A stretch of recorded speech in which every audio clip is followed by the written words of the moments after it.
오늘 이 시간에는 치열한 싸움, 굳건한 믿음이라는 제목으로 말씀을 전하도록 하겠습니다. 우리는 계속해서 지금 공동서신서의 말씀을 살펴보고 있습니다. 이 공동서신서들은 바울 서신이 주로 다루는 이 교리적 논증을 넘어서 우리의 신앙이 이 삶 속에서 어떻게 실천되어야 하는지에 대해서 구체적으로 보여주는 말씀입니다. 야고보서의 어떤 행함이 있는 믿음, 또 베드로전서의 고난 속에서 소망을 잃지 않는 삶처럼 각 서신은 저마다 강력한 메시지를 담고 있습니다. 또한 베드로후서는 거짓 교사들의 위협 속에서도 참된 지식을 굳게 붙잡으라고 권면합니다.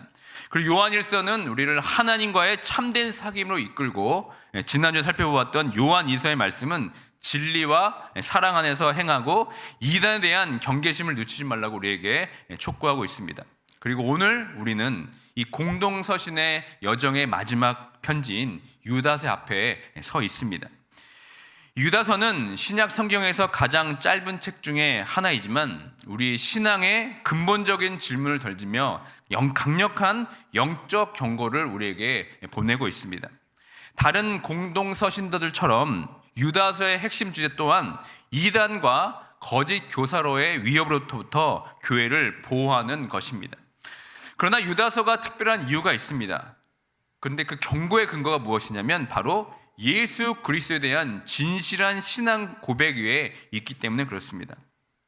오늘 우리는 유다서가 제시하고 있는 독특한 이 그리스도론을 다시 한번 살펴보면서 우리의 믿음이 얼마나 견고한 진리 위에 서 있는지 한번 확인하고자 합니다. 먼저 우리는 이 편지의 저자에 대해서 한번 살펴보길 원합니다. 다 함께 다시 한번 1절의 말씀을 읽도록 하겠습니다. 예수 그리스도의 종이요 야고보의 형제인 유다는 부르심을 받은 자 곧 하나님 아버지 안에서 사랑을 얻고 예수 그리스도를 위하여 지키심을 받은 자들에게 편지하노라. 유다서를 쓴 그 유다 자신을 지금 어떻게 소개하고 있습니까? 예수 그리스도의 종이요, 그리고 어떻게 소개합니까? 야고보의 형제다, 이렇게 얘기하고 있습니다. 그렇다면 여기서 말하는 유다 형제 야고보는 누구를 말하는 것입니까?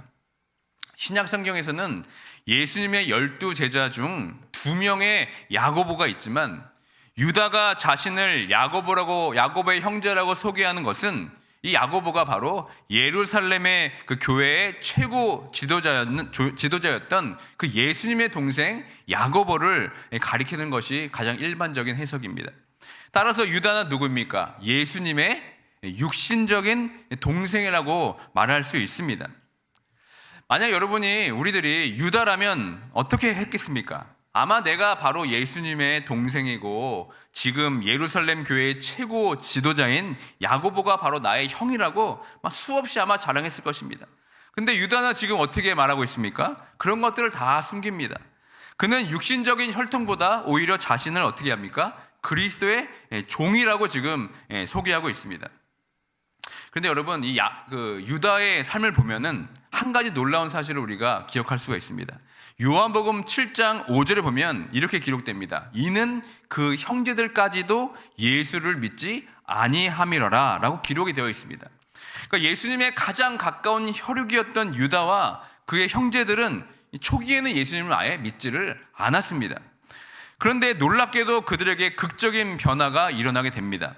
사도 바울은 고린도전서 15장 7절에서 이렇게 말씀합니다. 부활하신 예수님께서 야고보에게 직접 나타났다고 증언합니다. 이 부활의 주님을 인격적으로 만난 후에야 그들은 불신앙에서 이제 믿음의 사람으로 변모한 것입니다. 이 사실이 우리에게 전하는 메시지가 분명합니다. 구원은 어떤 혈통이나 유명세가 아닌 오직 예수님과의 인격적인 관계를 통해 얻는다는 사실입니다. 부모님이 자녀를 위해서 밤낮으로 기도하고 또 부모님이 교회에 엄청난 헌신을 했다고 해서 그 자녀가 자동적으로 구원을 받는 것이 아니라는 겁니다. 마찬가지로 내 아내나 나의 남편의 깊은 신앙이 나의 구원을 보장해 주지도 않습니다. 이것은 마치 대통령의 자녀라고 해서 그가 자동으로 대통령이 되는 것이 아닌 것과 같습니다. 그러니까 구원은 개인적인 여정이고 다른 사람의 신앙을 빌려올 수 있는 것이 아니라는 사실입니다. 성경은 구원이 오직 개인의 믿음과 고백에 달려있음을 분명히 증언하고 있습니다. 로마서 10장 13절에서는 누구든지 주의 이름을 부르는 자는 구원을 얻으리라 라고 분명히 말씀합니다. 여기서 중요한 것은 누구든지라는 어떤 보편적인 단어와 부르는 자라는 개인적인 능동적인 행동으로 말미암아 우리에게 구원이 임하는 겁니다. 나의 부모님이나 배우자가 아닌 바로 내가 예수 그리스도를 나의 구원자로 고백하고 그분을 영접하는 과정이 바로 구원에 있어서는 반드시 필요한 과정입니다. 그러므로 구원은 대대로 이어지는 가문의 특권도 아닙니다. 예수님을 향한 나의 마음, 그분의 십자가 희생을 믿는 나의 믿음이 바로 구원의 유일한 근거가 됩니다. 우리는 다른 사람의 그림자 뒤에 숨을 수가 없습니다. 오직 예수 그리스도와 인격적인 관계를 통해서만 참된 구원에 이르게 됩니다. 그렇다면 유다는 왜 이 편지를 지금 쓰고 있습니까? 유다서가 쓰인 배경에는 이 공동체를 위협하는 아주 긴박한 상황이 있었습니다. 다 함께 우리 3절의 말씀을 읽겠습니다. 사랑하는 자들아, 우리가 일반으로 받은 구원에 관하여 내가 너에게 편지하려는 생각이 간절하던 차에 성도에게 단번에 주신 믿음의 도를 위하여 힘써 싸우라는 편지로 너희를 권하여야 할 필요를 느꼈노니. 유다는 원래 모든 성도가 공통을 얻는 구원에 대해서 편지를 쓰려고 했습니다. 그런데 그 편지의 방향이 지금 바뀐 겁니다. 왜 그렇습니까? 이 4절에 보시면 공동체에 가만히 들어온 이단들 때문에 지금 급하게 편지의 방향을 바꾸고 있는 겁니다. 우리 4절의 말씀을 함께 읽겠습니다. 이는 가만히 들어온 사람 몇이 있음이라. 그들은 옛적부터 이 판결을 받기로 미리 기록된 자니 경건하지 아니하여 우리 하나님의 은혜를 도리어 방탕한 것으로 바꾸고 홀로 하나이신 주제 곧 우리 주 예수 그리스도를 부인하는 자니라. 여기서 가만히 들어온 사람들은 누구를 말하는 겁니까? 바로 초기 영지주의자들을 말하는 것입니다. 이들은 영과 육을 분리하는 이원론에 빠져 있습니다. 그들의 주장은 이렇습니다. 육체는 악하기 때문에 육신으로 어떤 죄를 짓더라도 나의 영혼에는 아무런 영향을 주지 않는다. 이것이 바로 그들의 주장입니다. 이로 인해서 그들은 하나님의 은혜를 마치 면죄부처럼 여기고 방탕과 음란의 도구가 삼는 심각한 도덕적 타락에 빠지게 됩니다. 더 심각한 것은 그들은 우리 신앙의 가장 핵심인 예수님의 성육신과 십자가의 죽음을 부정했다는 겁니다. 그들은 예수님을 지극히 높으신 영적인 존재는 인정했지만 인간의 몸을 입고 오셔서 고통스럽게 죽으셨다는 사실을 결코 받아들이지를 않았습니다. 왜냐하면 그들에게 예수님은 단순히 지식의 대상이었고 자신의 죄를 위해 대신 죽으신 구원자로 여기지 않았기 때문입니다. 이것은 십자가의 복음 자체를 뿌리채 흔드는 치명적인 오류입니다. 유다는 이 거짓 교사들로부터 믿음을 지키기 위해서 우리에게 어떻게 도전하고 있습니까? 바로 믿음의 도를 위하여 힘써 싸우라고 지금 촉구하고 있습니다. 여기 3절에 나오는 힘써 싸우라는 번역된 헬라어 단어는 고대 그리스 시대에 레슬링 경기에서 사용하던 용어였습니다. 그러니까 이건 단순히 싸운다는 의미를 넘어서서 격렬하게 싸우다, 치열하게 경쟁하다라는 의미를 담고 있습니다. 이것은 그리스도의 삶이 결코 안일하거나 수동적인 것이 아니라 진리를 수호하기 위한 치열하고 끊임없는 영적 전투를 살라고 우리에게 말씀하는 것입니다. 유다가 이처럼 강하고 전투적인 용어를 사용한 것은 당시 교회에 침투했던 이 거짓 교사들의 가르침과 정면으로 맞서기 위한 것입니다. 거짓 교사들은 하나님의 은혜를 방종의 구실로 삼아서 원하는 대로 죄를 지어도 괜찮다고 가르칩니다. 심지어 죄를 지으면 지을수록 하나님의 은혜가 더한다는 해괴한 논리를 펼치기도 했습니다. 이러한 주장은 결국 그리스도인의 어떤 성화의 과정을 부인하는 것이고 믿음을 그저 단 한 번의 선언적인 행위로만 여기는 것과 같은 아주 위험한 사상입니다. 유다는 이들의 주장과 정면을 맞서면서 어떻게 얘기합니까? 참된 믿음은 반드시 삶의 열매가 맺어져야 되고 치열한 영적 노력이 수반되어야 한다는 것을 강조하고 있습니다. 이것은 마치 구원받았으니 이제 마음대로 살아도 된다는 구원파와 같은 주장을 경계하는 것과 아주 동일한 맥락이 됩니다.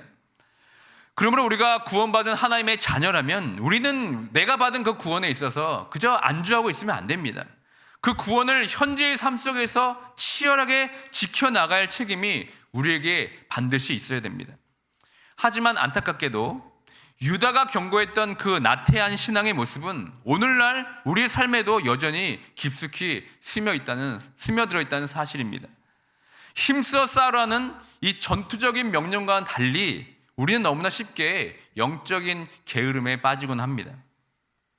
오늘날 우리들의 삶 가운데 힘써 싸우지 않는 모습들이 얼마나 많이 있습니까? 그 특징들을 살펴보면 다음과 같습니다. 첫째는 말씀의 진리가 아닌 이 세상의 유행을 따르는 우리들의 모습입니다. 세상은 성공과 행복을 끊임없이 강조합니다. 그리고 우리의 믿음을 어떤 개인의 만족을 위한 도구로 전락시키고 합니다. 우리는 말씀의 깊은 진리를 탐구하며 영적으로 싸우기보다는 얕고 감정적인 신앙에 안주하려는 유혹을 받습니다. 진리의 복음이 아니라 내게 위로와 즐거움을 주는 어떤 인스턴트 신앙에 만족하면서 우리는 영적 게으름에 빠지는 것입니다. 예를 들어보면 주일에 교회에 와서 은혜로운 찬양과 짧은 말씀의 위로의 메시지를 듣는 것으로 만족하는 겁니다. 정작 삶의 자리로 돌아가서는 말씀 묵상이나 기도를 외면하는 모습이 바로 이런 인스턴트 신앙의 예가 됩니다. 신앙생활의 기준이 하나의 말씀이 아니라 어느새 세상의 가치로 판단하는 결정하는 모습이 바로 우리들의 모습이 아닌지 우리는 돌아봐야 합니다. 둘째는 도덕적 타협에 눈 감는 모습입니다. 유다서의 이단들은 하나님의 은혜를 방탕의 구실로 삼았습니다. 오늘날 우리도 마찬가지입니다. 하나님이 다 용서해 주신다는 그 명분 아래 죄악된 습관과 불의한 행동에 대해서 치열하게 싸우기보다는 적당히 타협하고 있지는 않습니까? 이 거룩한 삶을 살기 위해서 몸부림치기보다는 구원받았으면 된다는 어떤 편협하고 안전하다는 그 신앙에 갇혀 있지는 않은지 우리는 돌아봐야 됩니다.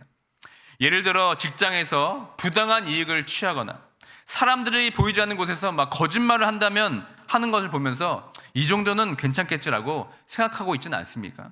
혹은 스마트폰 중독, 술 중독, 도박 중독 등 죄악된 습관과 싸우기보다는 다음에 끊으면 된다고 미루며 영적으로 나태해지는 모습이 우리들의 모습은 아닌지 이 시간 돌아보기 원합니다. 셋째는 이 복음 전파의 사명을 외면하는 모습입니다.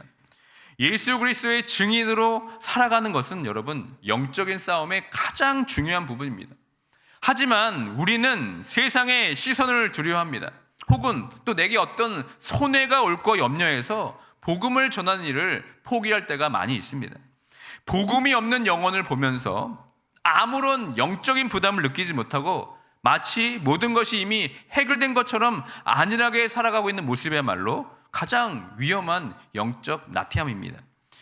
예를 들어 가족이나 직장 동료 중에 예수를 모르는 사람이 있어도 그들에게 복음을 전할 용기를 내지 못하고 침묵하는 모습이 우리들의 모습은 아닙니까? 오히려 그 사람이 불편할까 봐 그런 핑계로 복음의 빛을 내 스스로 가둬버리고 있지는 않습니까? 우리는 복음이라는 가장 강력한 무기를 가지고 있으면서도 그 무기를 한 번도 꺼내보지 못하고 살아가는 영적 게으름에 빠져 있지 않는지 이 시간 돌아보기 원합니다. 우리는 지금까지 믿음의 도를 위하여 힘써 싸워야 할 우리의 책임을 나누어 보았습니다. 그렇다면 이 치열한 싸움에서 승리하는 그 유일한 길에 대해서 유다는 더 확실하고 근본적인 답을 우리에게 오늘 말씀을 통해 제시하고 있습니다. 그것이 무엇입니까? 그것은 바로 우리가 믿는 예수님이 누구신지를 아주 명확하게 아는데 그 답이 있다는 겁니다. 유다는 철저한 유대인이었습니다. 오직 한 분, 하나님만을 주님으로 섬기는 사람이었습니다. 그런데 유다는 자신의 편지에서 예수님을 지금 어떻게 부르고 있습니까? 4절 하반절에 보시면 홀로 하나이신 주제, 곧 우리 주 예수 그리스도라고 고백을 합니다. 지금 유다는 예수님을 유일하신 주제라고 지금 부르고 있습니다. 여기서 사용된 주제가 헬라어로 데스포테스라고 하는데 이 뜻은 절대적인 권력을 가진 주인, 세상의 소유자라는 뜻을 우리에게 알려주고 있습니다. 이 칭호는 그 당시 오직 하나님께만 사용하던 가장 강력한 표현 중에 하나였습니다.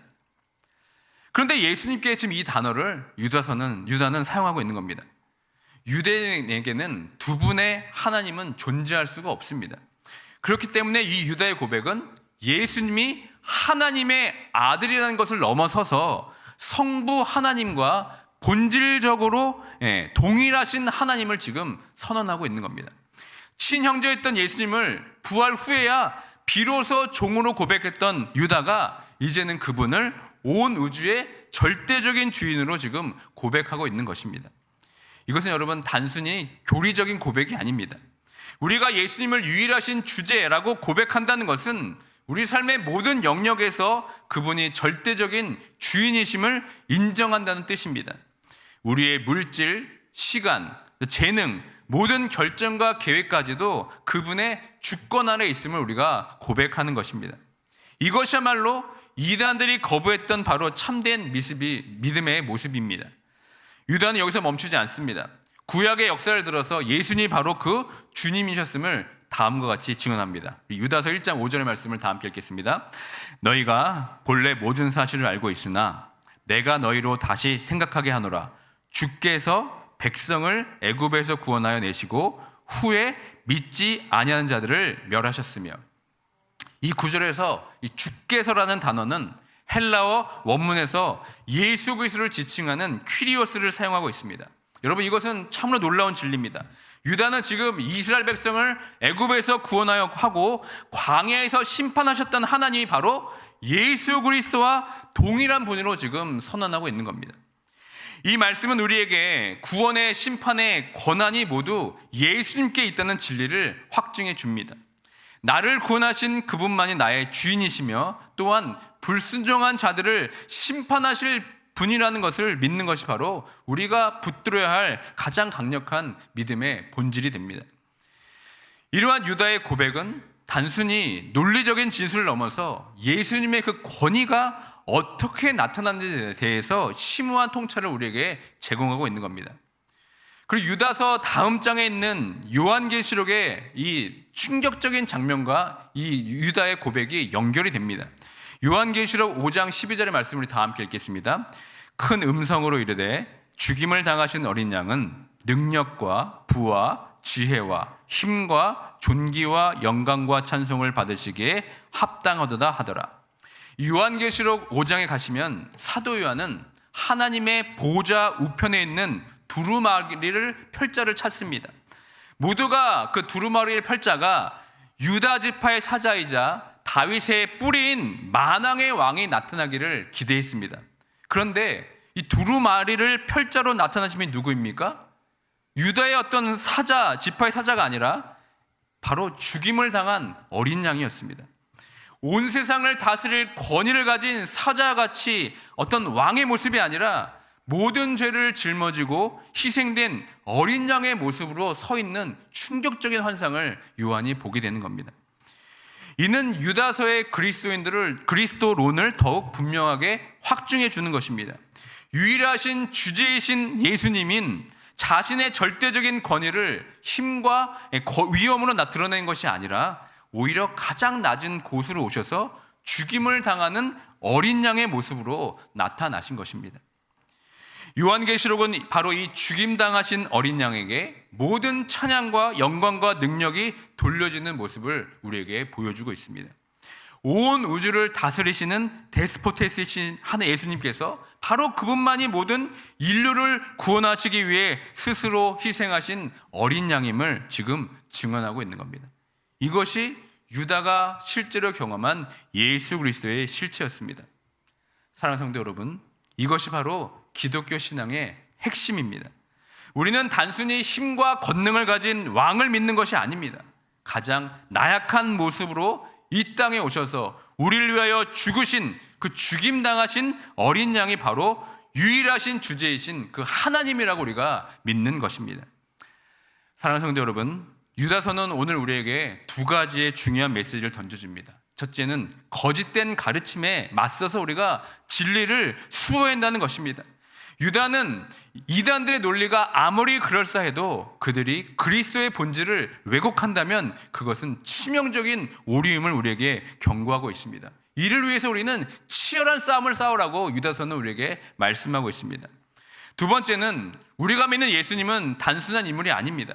온 세상의 유일한 주제이시자 그 구약에서 말했던 그 하나님이었다는 사실을 우리가 잊지 말아야 합니다.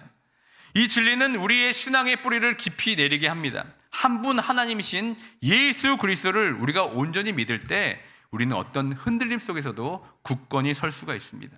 그분은 우리를 위해 죽으신 어린 양이시며 동시에 온 우주를 다스리시는 주제이시기 때문에 그렇습니다. 다시 한번 오늘 유다서의 말씀을 통해서 우리의 신앙이 더 깊어지고 넓어지는 은혜가 있기를 소망합니다. 우리의 영적 싸움은 끝난 것이 아니라 이미 시작되었습니다. 그리고 지금도 계속되고 있습니다. 다른 사람의 믿음의 뒤에서 숨거나 나만 구원받았다는 그 사실을 여러분 안주하지 마시길 바랍니다. 오직 유일하신 주제, 죽임당하신 어린 양 예수 그리스도를 위해서 이 땅에서 치열하게 힘써 싸우면서 끝까지 승리하는 믿음의 길을 걸어가는 모두가 되길 주님의 이름으로 축원드립니다. 아멘. 이 시간 말씀을 기억하며 다 함께 기도하기 원합니다. 거짓된 가르침과 영적 나태함에 빠지기 쉬운 저희의 삶을 이 시간 돌아보기 원합니다. 다시 한번 힘써 싸우라는 오늘 말씀의 명령을 기억하기 원합니다. 세상의 유행을 따르거나 붙잡고 치열하게 영적 싸움을 감당하는 우리의 삶이 되길 위해 이 시간 기도하기 원합니다. 무엇보다 우리가 믿는 예수 그리스도가 모든 죄를 짊어지고 죽음 당하신 어린 양이시며 동시에 온 우주 만물을 다스리는 유일하신 주제임을 온전히 믿게 해주셔서 이단의 가르침과 이 세상의 어떤 풍파에서도 굳건히 서는 내 자신과 우리 교회 공동체가 될 수 있도록 이 시간 다 함께 기도하며 나가도록 하겠습니다.